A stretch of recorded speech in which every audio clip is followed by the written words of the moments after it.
The two witnesses in Revelation, a theory you might not have heard yet. Most people assume the pair is Moses and Elijah, or perhaps Enoch and Elijah. But when you look at the full scope of Scripture, there's an interesting and powerful case for Enoch and John the Apostle.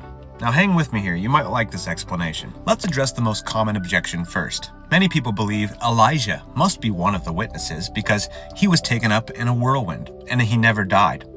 However, we have to look at what Jesus said in Matthew chapter 17. The disciples asked why the scribes say Elijah must come first. Jesus responded that Elijah had already come and that they did not recognize him. He was speaking about John the Baptist. Scripture tells us that John the Baptist came in the spirit and power of Elijah.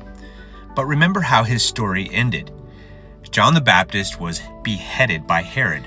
If the Elijah ministry was meant to be a witness, his presence on earth has already experienced a physical death.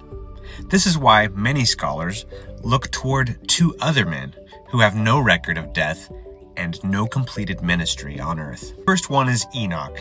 Genesis 5:24 says that Enoch walked with God, and he was not, for God took him.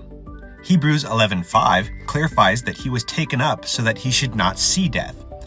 Enoch is unique because he represents the era before the law and before Israel.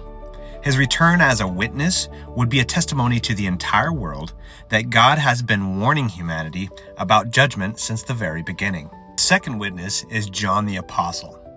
We know John was the only disciple who was not martyred. In John 21, Jesus said, "If I will that he remain till I come, what is that to you?" This created a rumor among the early believers that John would not die. Even more telling is Revelation chapter 10, verse 11.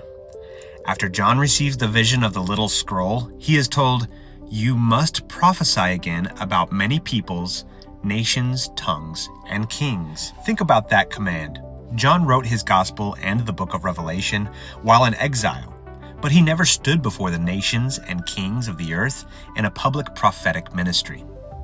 If John died of old age on the Isle of Patmos, then this specific command to prophesy again to the world was never fulfilled. The two witnesses are described as the two olive trees that stand before the Lord of the earth. Enoch and John are the only two men in history who were taken or preserved without a completed death.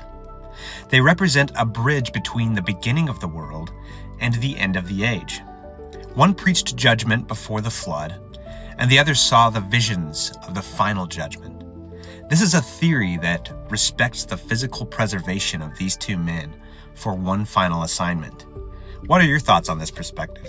We'll see it in the comments.